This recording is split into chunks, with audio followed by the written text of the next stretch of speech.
بسم اللہ الرحمن الرحیم۔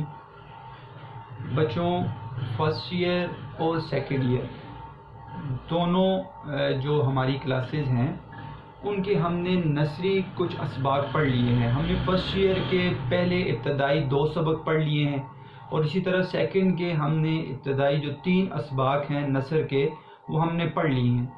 ابتدا جب ہوئی تھی میں نے آپ کو کتاب کا تعارف کروایا تھا تو میں نے آپ کو بتایا تھا کہ ادب میں 2 طرح کی چیزیں آپ کو ملتی ہیں اور کتاب کے اندر میں نے آپ کو نکال کر دی تھی کہ ایک حصہ جو ہوتا ہے وہ حصہ نثر کا ہوتا ہے اور ایک حصہ شاعری کا ہوتا ہے۔ تو میں یہ چاہ رہا تھا کہ کسی نہ کسی طریقے سے آپ کی شاعری کے حصے کو بھی ساتھ ساتھ چلایا جائے، شروع کیا جائے۔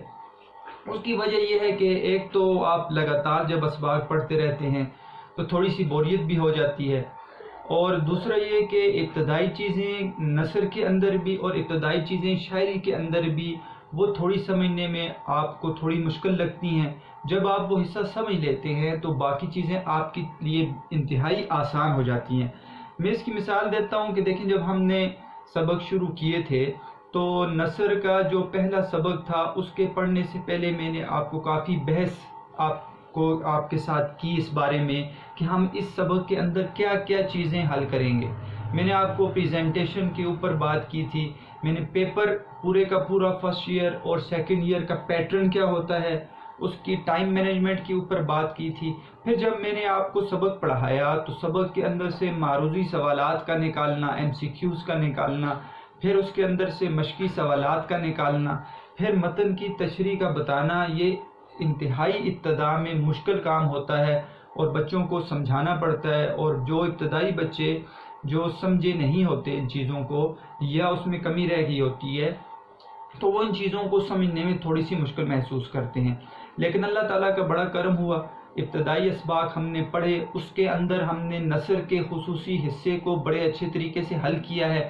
ہم نے معروضی سوالات کے پورشن کو حل کیا، ہم نے ساتھ ساتھ مشقی سوالات جو کتاب کے اندر سے میں سبق کے اندر سے نکالتا رہا اور آپ نے دیکھا کہ ہم نے اس کو ود ہیڈنگز عنوانات کے ساتھ حل کر لیا۔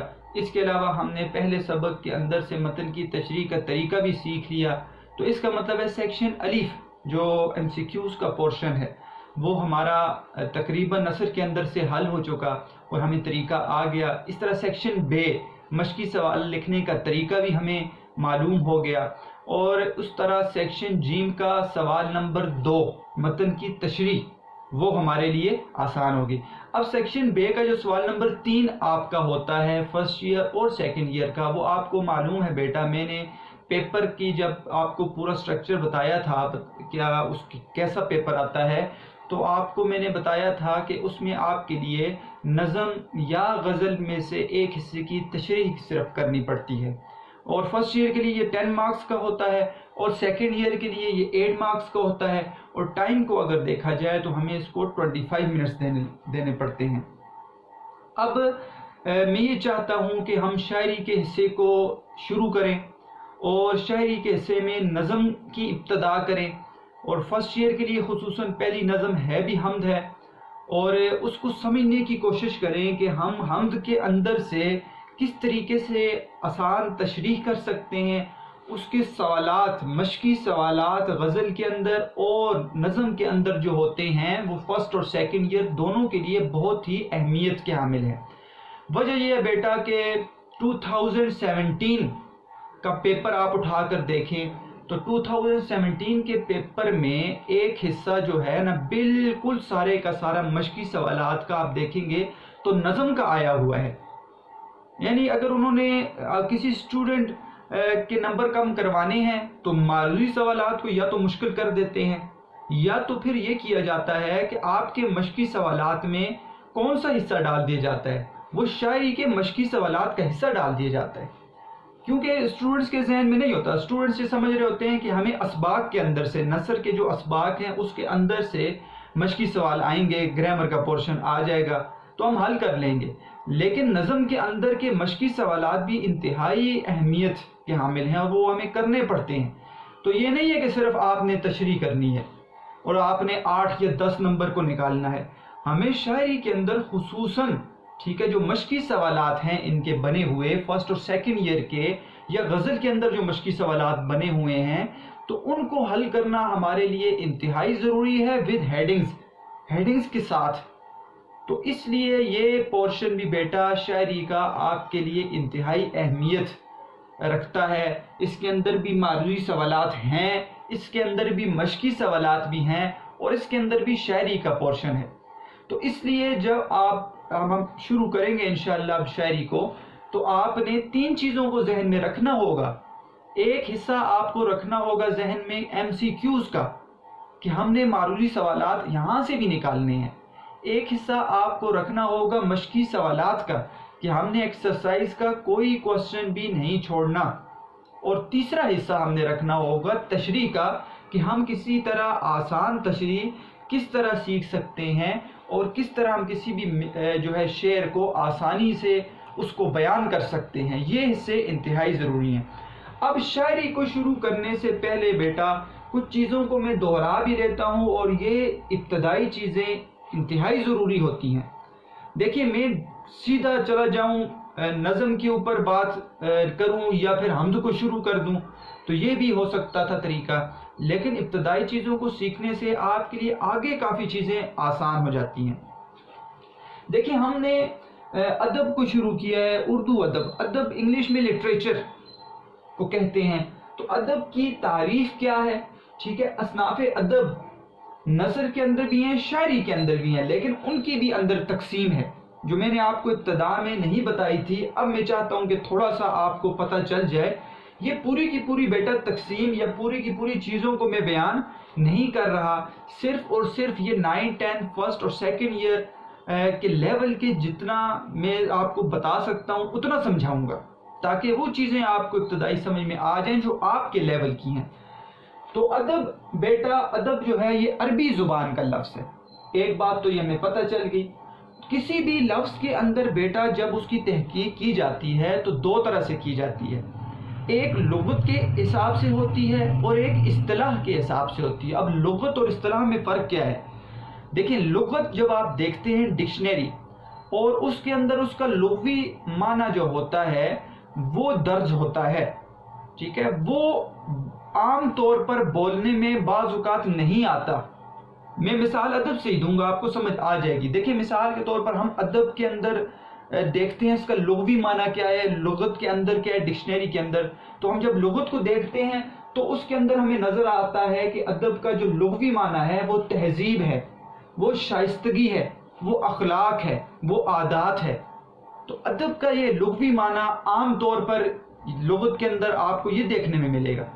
لیکن میں یہ کہوں کہ ہم ادب کو سیکھ رہے ہیں، اردو ادب کو سیکھ رہے ہیں، تو کیا ہم اردو کی تہذیب کو سیکھ رہے ہیں؟ اس کا یہ معنی نہیں ہوگا۔ کیا ہم اردو کے اخلاق کو سیکھ رہے ہیں؟ اس کا یہ معنی نہیں ہوگا۔ تو اصطلاح میں جب آتا ہے تو ادب کیا چیز ہے؟ اب اصطلاح میں، عرف عام میں، ٹھیک ہے، اور لٹریچر کے اندر جب آ جائے گا، کسی زبان کے ادب پر بات کریں گے تو اس کا جو معنی بنے گا وہ اصطلاحی معنی ہوگا۔ وہ اصطلاحی معنی کیا ہے؟ وہ اصطلاحی معنی ہے کہ اردو ادب میں جب ہم ادب کو دیکھتے ہیں تو اس کو اصطلاح میں کہتے ہیں کہ اپنے جذبات کو اور احساسات کو متاثر کن انداز میں بیان کرنا، یہ ادب کہلاتا ہے۔ اپنی فیلنگز کو، اپنے ایموشنز کو آپ متاثر کن انداز میں، ٹھیک ہے، اور بڑے اچھے پیرائے میں، ادبی پیرائے میں لکھنے کا طریقہ ہوتا ہے، اس میں بیان کرتے ہیں، تو یہ ادب کہلاتا ہے۔ یہ ہے اس کا اصطلاحی معنی جو ادب کے اندر ہوتا ہے۔ تو لغوی معنی دیکھیں گے تو شائستگی یا تہذیب ہوگا، لیکن اصطلاحی معنی ادب کا دیکھیں گے اردو ادب کا تو ہوگا اپنے جذبات اور احساسات کو متاثر کن انداز میں بیان کرنا۔ یہ نہیں ہے کہ ہر ایک فیلنگ اور ایموشنز کو بیان کر دیا، ہم کوئی بھی بات اس کو بیان کر دیں وہ ادب نہیں، متاثر کن انداز یعنی کہ وہ اس کا طریقہ ہوگا، اس کو ہم یا تو پھر مضمون کے اعتبار سے بیان کریں گے، اگر شاعری ہے شاعری کے اندر کچھ اس کے بیٹا رولز ہیں اس کے مطابق بیان کریں گے، تو یہ ہوتا ہے ادب۔ دیکھیں بیٹا ہر ایک چیز کا ایک رول ہوتا ہے، اگر آپ اس رول کو فالو کریں گے تو وہ چیز تب بنے گی، ویسے نہیں بن سکتی۔ دیکھیں اگر ہم یہ کہیں کہ مثال کے طور پر آپ نے ایک مضمون پڑھ لیا ہے اور آپ نے ناول بھی پڑھا ہوگا، اس کا حصہ پڑھا ہوگا 9th میں، تو بیٹا آپ نے دیکھا مضمون کے اندر جو ایک میں نے آپ کو بتایا تھا تو 3 اجزاء ہیں، ٹھیک ہے، ابتدائیہ، نفس مضمون اور اختتامیہ، وہ ہوتا ہے، اور اس کا لکھنے کا اپنا ایک طریقہ ہے۔ اگر ہم ناول کو دیکھیں اس کا لکھنے کا اپنا طریقہ ہے، رولز ہیں، ان رولز کو دیکھیں گے اور ان کو فالو کریں گے تب وہ ادب کہلائے گا۔ یہ نہیں ہے کہ ہر ایک بات کو بیان کر دینا اور ہر ایک فیلنگز، ایموشنز، اپنے احساسات، جذبات کو بیان کر دینا ادب کہلائے گا، ایسا نہیں ہے۔ تو ہم نے ادب کو دیکھ لیا کہ ادب کی لغوی اور اصطلاحی تعریف کیا ہے۔ دیکھیں بیٹا، اصناف ادب، اصناف صنف کی جمع ہے، صنف کہتے ہیں ٹائپ، ٹھیک ہے۔ تقسیم کیا ہے؟ ادب کے اندر بھی تقسیم ہے، ٹھیک ہے۔ اب ساری چیزیں ادب کے اندر آ جاتی ہیں، ہم نظم کو بھی ادب کہتے ہیں، ہم شاعری کو ادب کہتے ہیں، ہم حمد کو، نعت کو، مرثیے کو، ہم مضمون کو، ناول، دستان، افسانہ، سب کو ادب کہتے ہیں، لیکن اس کی تقسیم کی گئی ہے کہ اس کی اپنی ٹائپس ہیں۔ اور اصناف ادب جو ہوتی ہے بیٹا، اس کا فائدہ یہ ہوتا ہے کہ یہ ادبی اور غیر ادبی جو تحریریں ہیں ان کو الگ کر دیتی ہے۔ آپ کو پتہ چل جائے گا یہ ادب ہے اور یہ ادب نہیں ہے۔ اب ہر ایک بات اٹھا کے میں جب تقریر کر رہا ہوں تو یہ ادب ہے یا نہیں ہے، تو اس کو الگ کرنا بھی اصناف ادب ہے۔ اس کا مطلب ہے جو اس حصے میں شامل ہوگا وہ ادب کہلائے گا، اصناف میں جو تقسیم ہوگی اس کی ٹائپس ہوں گی وہ ادب کہلائے گا، اور جو اس کے علاوہ ہوگا وہ ادب نہیں کہلائے گا۔ اس کا فائدہ یہ ہے۔ دیکھیں بیٹا، ہم نے ابتدا میں پڑھا تھا کہ اس کے 2 مین حصے ہیں، ٹھیک ہے۔ آپ اس کی 2 ٹائپس کہہ سکتے ہیں۔ ایک حصہ نثر کہلاتا ہے، نثری حصہ، اور ایک حصہ جو ہوتا ہے وہ شاعری کہلاتا ہے۔ نثر کے بارے میں نے آپ کو بتایا تھا، نثر کے اندر آپ کو جملہ نظر آتا ہے بیٹا، جملہ، ٹھیک ہے، اور شاعری کے اندر آپ کو شعر نظر آتا ہے۔ جملہ اور شعر میں فرق ہے۔ جملے کی تقسیم آپ نے تھوڑی سی پڑھی ہے، جملہ کسے کہتے ہیں، ٹھیک ہے، اور جملہ الفاظ کا مجموعہ ہوتا ہے، اس کی اپنی ایک ترتیب ہوتی ہے۔ جملہ اسمیہ آپ نے 9th میں پڑھا ہے، جملہ فعلیہ آپ نے 9th میں پڑھا ہے، نحوی ترکیب آپ نے کی ہے۔ یہ جملے کی ترکیب ہو سکتی ہے، یہ شعر کی ترکیب نہیں ہوتی، اسی لیے نحوی ترکیب جملے سے متعلق ہوتا ہے۔ لیکن ہم جب شعر کو دیکھیں گے تو شعر کی اپنا ایک ہیت ہے، سٹرکچر ہے۔ شعر کسے کہتے ہیں، اس پہ انشاءاللہ اس کے بعد ہم اس پہ بات کریں گے۔ شعر کی اپنی اصطلاحات شاعری ہیں جن کے اوپر ہم بات کریں گے۔ تو یہ حصہ علیحدہ ہو جاتا ہے، حصہ نثر ہے، اور یہ حصہ شاعری کہلاتا ہے۔ اس کو ہم اصناف ادب بھی کہہ سکتے ہیں بیٹا، یہ آپ نے یاد رکھنا ہے، اصناف ادب بھی کہہ سکتے ہیں اس کو ہم، اور شاعری کو ہم اصناف سخن میں شمار کرتے ہیں، اصناف سخن۔ اب جب ہم نثر کو دیکھتے ہیں بیٹا، اس کے اندر بھی 2 تقسیمیں ہیں۔ ایک حصہ جو ہوتا ہے اس کو کہا جاتا ہے افسانوی نثر، اور ایک حصہ کو کہا جاتا ہے غیر افسانوی نثر۔ افسانوی سٹوری، دیکھیں جو چیزیں سٹوریکل ہیں، کہانی کے طور پر ہیں، وہ افسانوی کہلائیں گی، اور جو چیزیں کہانی کے طور پر نہیں ہیں وہ غیر افسانوی کہلائیں گی۔ آسان ہے، مثال دیتا ہوں آپ کو۔ آپ نے افسانوی نثر میں داستان نہیں پڑھی، لیکن داستان ہوتی ہے، کہانی کو کہتے ہیں، ٹھیک ہے۔ اور اسی طرح آپ نے ناول پڑھا ہے تو ناول آپ نے دیکھا ہوگا وہ ایک کہانی کے طور پر ہوتی ہے۔ افسانہ آپ نے پڑھا ہوگا، افسانہ ایک کہانی کے طور پر لکھا جاتا ہے۔ ڈرامہ ہے وہ ایک کہانی کے طور پر لکھا جاتا ہے، اور لوک کہانی بھی ہے، وہ بھی ایک، آپ انشاءاللہ فرسٹ ایئر میں پڑھیں گے لوک کہانی، تو وہ بھی آپ دیکھیں گے کہانی کے طور پر لکھی گئی ہے۔ جبکہ ہم غیر افسانوی حصے کو دیکھتے ہیں، اس میں کہانی نہیں ہوتی، مضمون کوئی کہانی نہیں ہے بیٹا، انشائیہ، ٹھیک ہے۔ مضمون اور انشائیہ میں فرق ہوتا ہے۔ خاص فرق یہ ہے کہ مضمون کے اندر مصنف اپنے ذاتی حالات کو نہیں لاتا، اپنی ذات کو داخل نہیں کرتا، جبکہ انشائیہ میں اپنی ذات کو داخل کرتا ہے۔ تو انشائیہ بھی کہانی نہیں ہے۔ آپ بیتی، اپنے اوپر کوئی بات لکھنا، وہ آپ بیتی کہلاتا ہے، تو وہ بھی کوئی کہانی نہیں ہے۔ خاکہ نگاری، کسی کے اوپر خاکہ لکھنا، سکیچ، ٹھیک ہے، کسی کی ذاتی حالات کا تذکرہ کرنا، وہ بھی کہانی نہیں ہے۔ سفر نامہ، کسی سفر پہ جا کر واپس آنا، اپنی حقیقت کو بیان کرنا، یہ بھی کہانی نہیں ہے۔ سوانح عمری لکھنا، ٹھیک ہے، سوانح عمری کسی کے حالات زندگی کو بیان کرنا، یہ بھی کہانی نہیں ہے۔ تو ایک حصہ جو ہے افسانوی نثر ہے اور ایک حصہ غیر افسانوی نثر ہے۔ افسانوی نثر میں ہمیں کہانی ملتی ہیں اور غیر افسانوی نثر میں ہمیں کہانی نہیں ملتی۔ تو یہ حصہ نثر کہلاتا ہے، اس لیے نثر کے اندر بھی بیٹا آپ نے اب خود تقسیم کرنی ہے اپنی کتاب کے اندر کہ کون سا حصہ افسانوی ہے اور کون سا حصہ غیر افسانوی ہے. یہ آپ کا ایک ہوم ورک ہے. آپ نے یہ مجھے کر کے بتانا ہے بیٹا کہ آپ کو میں نے جو بتایا تھا ابتدا میں کہ یہ حصہ نثر میں یہ صنف ہیں اور مضمون ہے فلاں ہے، تو آپ نے خود بتانا ہے کہ سر یہ افسانوی ہے اور یہ غیر افسانوی ہے. یہ ایک آپ کا ہوم ورک یہ آج کا بن گیا. اب آتے ہیں بیٹا اصل ٹاپک کی طرف، شاعری کی طرف. ہم شاعری کو شروع کرنے والے ہیں. تو شاعری جو ہے بیٹا اس کے اندر بھی آپ نے پڑھا ہے یا نہیں پڑھا اب یہ سمجھ جائیں گے. 2 حصے ہوتے ہیں. ان کو بتانا انتہائی ضروری ہے کیونکہ فرسٹ ایئر کے اندر بیٹا خصوصاً ان چیزوں پر بات کرنی پڑے گی اور ان چیزوں کو سمجھنا پڑے گا. ایک تو یہ آپ پیپر کو سمجھیں، ایک یہ ہے کہ آپ ادب کو بھی تھوڑا سا جان لیں، تھوڑا سا شاعری کو بھی جان لیں کہ وہ کیا ہوتا ہے. تو آپ جب شاعری کو دیکھیں گے تو آپ کو 2 حصے نظر آئیں گے. بیٹا یاد رکھیں پہلا حصہ وہ موضوع کے لحاظ سے ہوگا. موضوع ٹاپک، ٹھیک ہے، اس کا ٹاپک ہوگا، موضوع ہوگا کوئی. جیسے آپ کسی پر مضمون لکھتے ہیں تو اوپر سب سے اوپر آپ اس کا عنوان دیتے ہیں، موضوع دیتے ہیں، اسی کے اوپر آپ بات کرتے ہیں، اس سے باہر آپ نہیں نکل سکتے. تو اسی طرح شاعری کے اندر ایک حصہ موضوع کا کہلاتا ہے اور ایک حصہ جو ہوتا ہے وہ حیت کہلاتی ہے. حیت کہتے ہیں بیٹا انگلش میں اسٹرکچر کو، ٹھیک ہے، اسٹرکچر. عجیب کہانی ہوئی، کل میں دیکھ رہا تھا 2nd ایئر کی ایک اسٹوڈنٹ، اس نے اپنا ہوم ورک شیئر کیا. تو اب ہمیں انگلش کے الفاظ بولنے پڑتے ہیں بیچ میں. تو میں نے اس کو ایک ہمارا تیسرا سبق ہے فاقے میں روزہ، ایک لفظ وہاں پہ گزرا کہ غوطہ سا تھا. غوطہ میں نے اس کو لکھوایا، اس کو کہا غشی، ٹھیک ہے، کہ ہوش میں نہ ہونا اور آدھا انسان جاگ رہا ہو، آنکھیں بند ہو لیکن وہ سویا ہوا نہ ہو. اور یہ عمومی طور پر کمزوری کی وجہ سے ہوتا آ جاتا ہے انسان کو کہ وہ بس ایسے نڈھال ہو جاتا ہے. تو وہ میں جب اسٹوڈنٹ نے مجھے شیئر کیا اپنا کتاب کا حصہ، اس کی تصویر نکال کر، تو اس کے اوپر غوطے کے اوپر غشی کے بجائے لکھا ہوا تھا ڈیزینس. اب اس نے سمجھنے کے لیے لکھا ہوا تھا لیکن اس کی اپنی ایک عادت ہے، اس نے لکھا ہوگا. تو اب ہمیں مجبوری ہے کہ ہمیں انگلش کے الفاظ کو تذکرہ کرنا پڑتا ہے کیونکہ واقفیت زیادہ ہے بچوں کی. اب میں ٹاپک کو کہتا ہوں تو موضوع سمجھ جائیں گے بچے. حیت کا لفظ جو ہوتا ہے بیٹا اسٹرکچر، اس کا اسٹرکچر کیا ہے، اس کے اوپر بھی شاعری کا حصہ ہوتا ہے. تو حیت کہتے ہیں اسٹرکچر کو. آپ کو آسانی سے اسٹرکچر کے لفظ سے سمجھ آ جائے گا. اب دیکھیں موضوع ہم نے پڑھے ہوئے ہیں، 9th کے اندر آپ نے موضوع کی تقسیم آپ نے پڑھی ہے اور آپ کو سمجھ آئے گا موضوع کے اعتبار سے شاعری کے کون سی شاعری ہوتی ہیں. کئی موضوعات ہیں لیکن ہم کچھ چند یہاں پر ذکر کر رہے ہیں.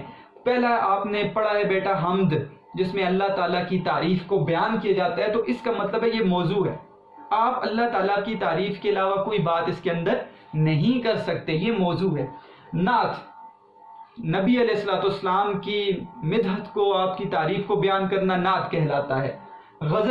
غزل ایک علیحدہ چیز ہے بیٹا، ٹھیک ہے.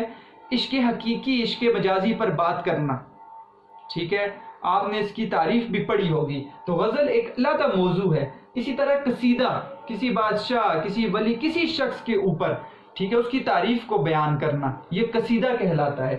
اسی طرح مرثیہ آپ نے پڑھا ہوگا، مرثیہ کہ رونے، کسی کی وفات پر رونے کا اظہار شاعری کے اندر کرنا مرثیہ کہلاتا ہے. اور خصوصاً یہ کربلا کے واقعات کے اوپر حضرت حسین رضی اللہ تعالیٰ عنہ، ان کی زندگی اور ان کی کربلا کے واقعات کا مرثیہ انشاءاللہ فرسٹ ایئر میں پڑھیں گے مرثیے. تو اس کے اوپر بات کرنا، وہاں پہ ہم بات کریں گے، تو وہ مرثیہ کہلاتا ہے. شعر عاشوب، کسی بھی اپنے جو شہر ہے، اپنے ملک، اپنے شہر کے حالات کا ذکر کرنا، ایسے حالات جو تباہی کے حالات ہیں وہ گزرے ہوئے ہوں، اس کی تباہی کا ذکر کرنا شاعری کے اندر، وہ شعر عاشوب کہلاتا ہے. اب دیکھیں یہ موضوعات ہیں، یہ سٹرکچر نہیں ہے. آپ سٹرکچر کچھ اور ہے. ہم نعت، غزل، قصیدہ، مرثیہ، شعر عاشوب، یہ جو ہیں یہ موضوعات ہیں. تو موضوعات جو ہوتے ہیں نا بیٹا، اس کے اندر ایک ٹاپک ہوتا ہے جس کے اوپر آپ کو شاعری کرنی پڑتی ہے. اب ہم جب حیت کے اوپر جاتے ہیں، سٹرکچر کے اوپر جاتے ہیں بیٹا، تو وہ موضوع سے ہٹ کر ہوتا ہے. اس کا ایک اپنا خاص ایک سٹرکچر بنا ہوتا ہے. جیسے ہم مثنوی کو پڑھیں گے جب، ٹھیک ہے، وہ ایک سٹرکچر ہے.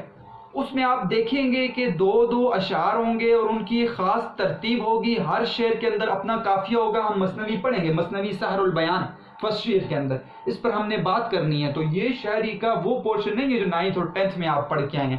فرسٹ ایئر اور سیکنڈ ایئر کے اندر شاعری کا کافی مواد جمع ہے بیٹا. ربائی آپ کے اس میں حصے میں شامل نہیں ہے. ربائی 4 مصروں پر کہی گئی ایک نظم ہوتی ہے، اور قطع بھی 4 مصروں پر کہی گئی ایک نظم کا حصہ ہوتا ہے، غزل کا حصہ بھی آپ کہہ سکتے ہیں. لیکن ربائی اور قطع میں کیا فرق ہے، یہ ہم قطعات پڑھیں گے فرسٹ ایئر میں مرزا محمود سرحدی کے، تو ہمیں پتہ چل جائے گا. یہ میں نے ویسے نہیں لکھی یہ چیزیں. قطع ہیت ہے، اس کی اپنا ایک سٹرکچر ہے. تو یہاں پر موضوع کی بات نہیں کر رہے ہیں ہم سٹرکچر کی بات کر رہے ہیں. مثنوی کا اپنا ایک سٹرکچر ہے، ٹھیک ہے، سٹرکچر کو ہم سمجھیں گے. ربائی کا اپنا سٹرکچر ہے، قطع کا اپنی ہیت اور اپنا سٹرکچر ہے. ترکیب و ترجیب بند، ٹھیک ہے بیٹا. بند آپ کو پتہ ہے نا بیٹا، ایک لائن، ٹھیک ہے، اس کے بعد ہم اصطلاحات پڑھیں گے. تو ایک لائن کسی بھی نظم کا، کسی غزل کا ایک لائن، ٹھیک ہے، وہ ایک مصرع کہلاتا ہے. 2 لائنیں جمع ہو کر شعر بن جاتی ہیں. 3 یا 3 سے زیادہ جب لائنیں بنتی ہیں بیٹا وہ بند کہلاتا ہے. تو ترکیب اور ترجیب بند کو بھی ہم اپنے اس حصے کے اندر ہم نے پڑھنا ہے.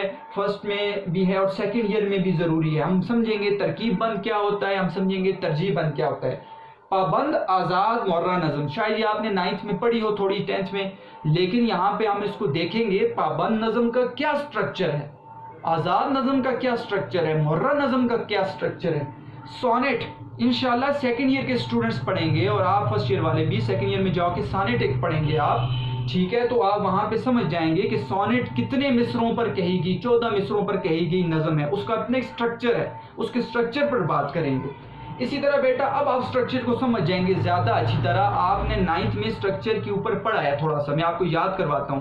آپ نے پڑھا ہے کہ 3 مصروں پر کہے گی جو اشعار، اس کو مثلث 3 میں بند ہوں. اگر 3 مصرے اس کو کہتے ہیں مثلث. 4 مصرے ہوں یا 2 شعر ہوں تو اس کو کہتے ہیں مربع، ٹھیک ہے. اور 5 ہو، 5 پر بند بن جائے، 5 مصروں کا بند کہلاتا ہے مخمس، اور 6 مصروں کا بند مسدس کہلاتا ہے. دیکھیں یہ سٹرکچر بتا رہا ہے، ہیت بتا رہا ہے، یہ موضوع نہیں ہے. تو آپ کو شاعری کے اندر سٹرکچر کو بھی ڈھونڈنا پڑتا ہے، آپ کو شاعری کے اندر موضوعات کو بھی دیکھنا پڑتا ہے، یہ ضروری ہے. ٹھیک ہے بیٹا. اب آپ نے کیا کرنا ہے، آپ نے جب ساتھ ساتھ پڑھنا ہے بیٹا تو آپ نے ان چیزوں کو علادہ کرنا ہے. جب میں بتاؤں گا آپ کو حمد کی تعریف تو آپ نے کہنا یہ موضوع بتا رہے ہیں سر. جب میں بتاؤں گا بیٹا یہ پابند نظم ہے، ٹھیک ہے، یا یہ مثلث ہے، مربع ہے، تو آپ نے بتانا ہے یہ ہیت بتا رہے ہیں، یہ ہیت ہے. ٹھیک ہے. تو ان چیزوں سے آپ کو سمجھ آ جائے گی کہ ہم شاعری کو کس اعتبار سے، اگر میں حمد کو بھی ساتھ بیان کر دوں اور ادھر میں لے کر بیٹھ چوں پابند کو، آپ کو سمجھ نہیں آئے گی یہ پابند نظم بھی ہے سر، یہ حمد بھی ہے. تو آپ تو دو چیزیں بتا رہے ہیں، تو ہم تو پھر بھی ایک آپ کہہ رہے ہیں کہ اس کے اندر بھی یہ چیزیں ہیں اور اس کے اندر، تو یہ کیا تقسیم ہے. تو آپ کو سمجھنا پڑے گا. حمد موضوع کے لحاظ سے ہم بات کریں گے پہلے کہ حمد کا موضوع کیا ہوتا ہے، اور پھر ہم اس کے سٹرکچر پر بھی بات کریں گے کہ اس کا سٹرکچر ہیت کیا ہے. انشاءاللہ ان چیزوں کو ساتھ ساتھ جب بیان کریں گے تو آپ کو زیادہ سمجھ آ جائے گی.